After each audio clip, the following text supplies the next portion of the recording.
goodness, why, oh why? Why did it have to be me and this car? I guess I've just made some mildly improper choices in the form of a list of things that's wrong with the car as to why it did not pass the safety. But before we get into that, I just want to give some good news. I have Bugo stickers now. I mentioned it in a community poll a long time ago, but yeah, these are just samples. Eventually I'll have a website and you guys will be able to buy these, and yeah, that's really exciting. Just something I'm working on in the background I wanted to talk about. But let's get on to the important stuff, the stuff that's at hand, the unfortunate long list of things that are wrong with this car and the reasons that it cannot go on the roads here in Ontario, at least not yet. But I need your help with this in terms of advice, because I don't really know what to do. I'm kind of lost, to be honest. So we have the list of issues that I know about, the things that I kind of discovered on my own, of things that went kind of go wrong with the car, but I didn't think that they were very significant. Behind me, it is on ramps. It just came back from the shop today. It turns out that the taillights don't work properly, or at least they don't work consistently. So that's an issue with both the headlights and the taillights, according to this statement. And the big stuff that is really causing me mental strain as to, should I even keep this car, or should we just part it out and get something new? Because the front lower subframe is rotten, and the rear lower subframe is also rotten. And until those are changed, this car will never grace a city street here legally, which is not good. A bit of background for those of you who might not know.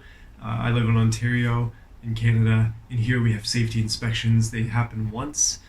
Basically, when cars are bought and sold, they have to be recertified, which is a safety test. It's very basic, but it is necessary. So in order to get this car back on the street, it basically has to have good stuff like good tires, good brakes, suspension. It needs to be in order, and obviously no major damage, things like that. If it's rusted out, then they're not going to take it.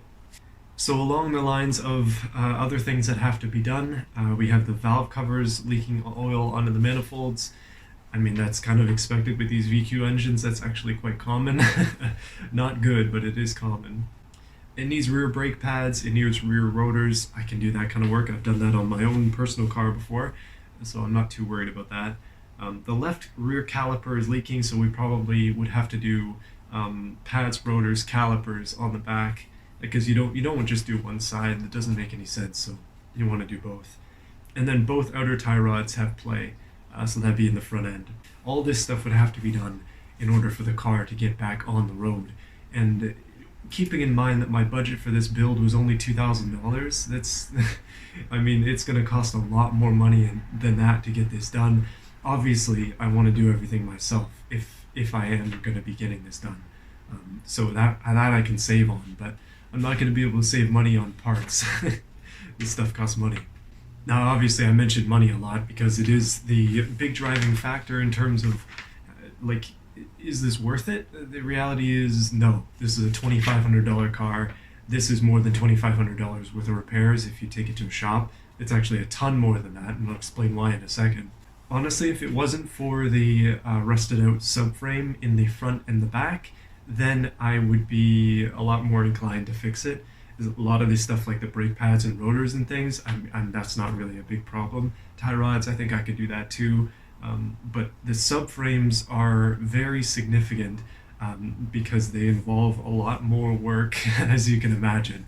The front subframe in this car holds up the engine transmission and all the front suspension, and then it kind of just keeps all that in place. So if I was going to change that, it's pretty obvious that I don't have a lift. So in order for me to do this practically, I would have to disassemble the entire front end of the car. And I think for the front subframe, I would almost definitely have to take out the engine, at least partially, to get that done. And that's not easy work. That would be a significant challenge for me. The rear lower subframe is not quite as bad. Obviously, it's in the back. There's not as much in the back. This car is rear-wheel drive, so there's a diff back there. Suspension, obviously, all that kind of stuff would have to be moved, and then the subframe would go in. But again, those are two very significant repairs that that I am concerned about. And the reason the car is jacked up is because I'm going to take you under there and we're going to take a look. I'm not sure if I'm going to be able to video it, but I will take some pictures and show you most definitely. I was really sad to see this today. I'm really disappointed, to be honest. It's not that I'm disappointed in the guy who sold me the car or the shop for giving me this more realistic outlook. I'm disappointed in myself because I kind of did what I was hoping I wouldn't do, and I bought a car that needs a ton of work that's very expensive and difficult, and my budget build is ruined basically. I cannot build a street car as I wanted for $2,000. It's just not going to happen. Even if I sold all the extra bits I have on the shelf over there and some of the other stuff in here like the interior and such, I would not be able to do it, I don't think, considering these repairs need to be done. Now obviously this is just one shop's opinion. I could take it to another one, but every safety inspection that I try is $100, and again, I don't want to waste money where money doesn't need to be wasted. So that leaves me with a burning question in my mind. What am I going to do with this car? What am I going to do with this project? I have had some suggestions. My wife actually suggested making it not street legal, and then just kind of going with it as is, but then I said that it would never leave our driveway because then I'd have to buy a truck or a trailer or something to tow it with to move it around to events, which I'd be fine with, but obviously that's a little bit maybe generous. I'm not rich. I don't have enough money to just go and buy brand new vehicles or towing vehicles even. Their maintenance on those is a lot more. My other option is to park this car out and I guess cut my losses a little bit. I think that there's more than $2,500 worth of parts sitting right behind me right there if I really wanted to do that. If I was to do that, I would make a video series about it, taking apart this car, and that would kind of change things a little bit. Plus, if we manage to sell enough parts, then I might be able to keep the VQ, and then we could drop that into something else potentially down the line, as interesting as that might be. I think that parting out the car would be a pretty ridiculous learning experience, which would be great, but I'm kind of worried about selling things in terms of the time that takes. Obviously, it's a lot of time commitment to meet with sellers and try and get that stuff sold. It's important, obviously, it's the whole point of it, but my garage is going to end up being filled with car parts and I'm going to have to be responsible for selling them. Plus, obviously, my project car budget is spent, so yeah, I think in total I've spent about $3,000, just under $3,000 on this car. That's in terms of everything that I've spent on it. I haven't actually bought any big upgrades or anything, thank goodness, because this decision kind of makes the difference between whether this build goes or not. Another option, probably the easiest one, is I'd have to cut my losses and just sell it. If I was to sell it, I'm an honest person. I would tell them, whoever I was selling it to, that it has these issues, and therefore it would go for like $1,000, probably less, which means I would take a pretty significant hit, and I would not be able to have another project this year, which would suck. So I'm trying to avoid doing that with some of my extra effort techniques, maybe like taking parts off and selling them. And the last option that I see, option 1, 2, 3, would be trying to fix these issues, most likely with parts from a junkyard or from Kijiji, just stuff that I can scrounge up. Because at the moment, I do see this task as being quite daunting, and I'm not going to make the decision today. Obviously, I think it's a bad idea to make decisions when you're not feeling great. Like, getting this news obviously broke me up a little bit because I'm like, oh no, what am I gonna do? From those options I laid out, what do you think is the most reasonable? Obviously it's my car, ultimately it's my choice, but for those of you who have donated towards this build, don't worry. I have a spreadsheet tracking all the donations, so anything that went to this build, if we end up getting rid of it, will just be carried over to the next one. Thank goodness for your support, by the way. You'll be helping me build the next budget as things get more expensive with this. There are a lot of factors in my decision, and one of them is that my channel isn't doing that great this year in terms of views and stuff. It's less than half of what it was the year before, and so I'm kind of, I don't know. I'm a very numbers driven person, and I know that's not the right way to do YouTube. So for me to try and overlook that and kind of just make content that I want to is very difficult. And basically how that relates to this is like I wish I could do more, but I just can't. I don't have time, and I don't have finances to do it. I'm not going to be buying a brand new Mustang or something like that, or a McLaren. I'm not a car influencer. I am just a guy with an asphalt floor garage here in the cold trying to make videos for you guys. But also for myself, like, I make these videos on purpose because they help me to stay consistent with my builds and with my ideas. And this is a bit of a reality check. It's like not everything is going to go well every time.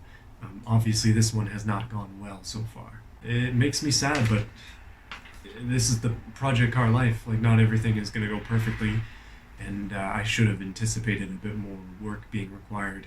I kind of hoped in the back of my mind that it would cross or it would pass this safety, and then I'd just be able to get going on the next like modification stuff. And then stage 0 would be done, the safety test, and I'd be able to start stripping the interior and selling those parts and getting some speed parts. That was my goal, but that's not really the case anymore.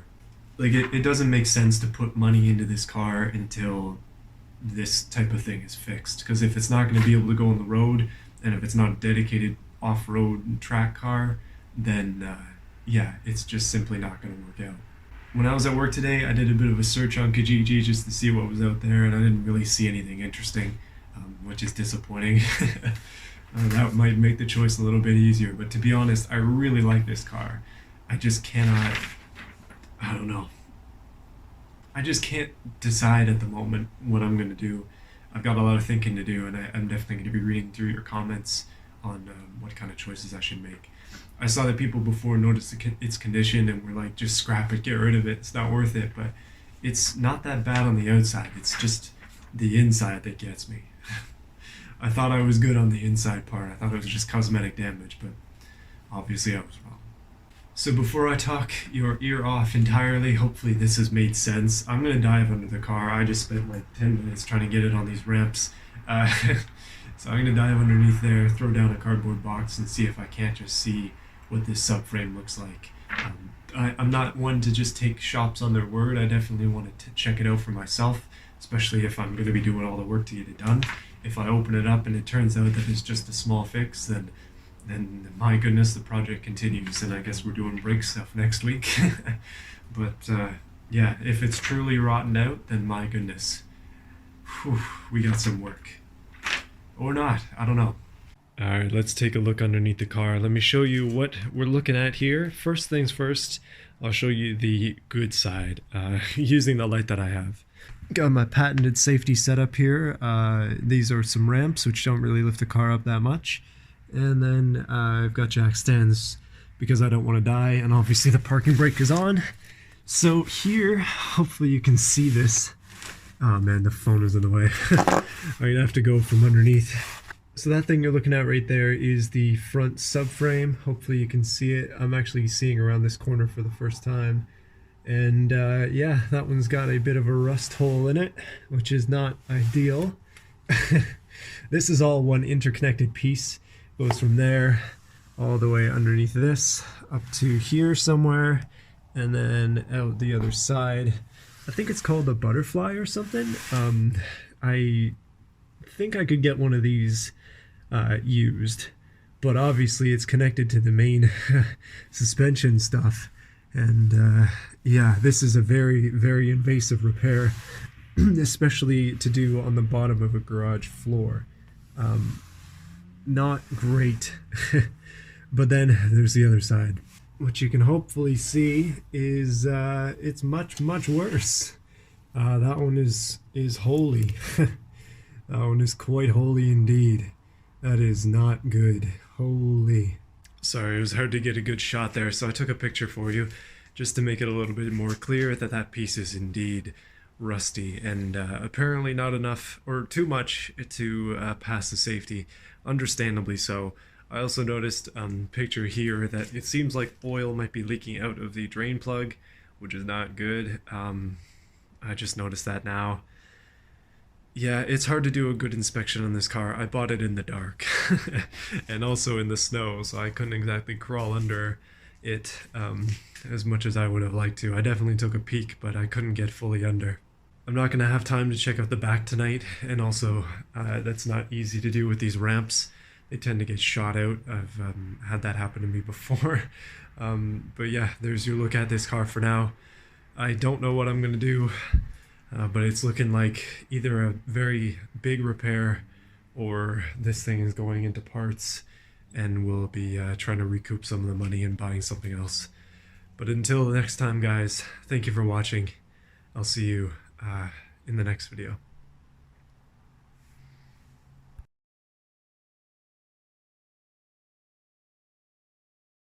I've been getting the hang of this welder and I figured I'd try something a bit more interesting. I've cut this into half and I'm going to attempt to stick it back together now that I have things done at least a little bit more properly. And I also set this thing up on the bench, so it makes it a little bit easier. Alright, check this out. I've actually been able to get consistent-ish welds. Obviously it's not ground, but yeah, that's thoroughly stuck together. It's super hot, but you can see the cut is still all the way on the back there. And I don't know how to check penetration, but I mean, this is a lot better than what I was doing last week. I'm getting somewhere. I just gotta figure out how to weld MIG next, I think.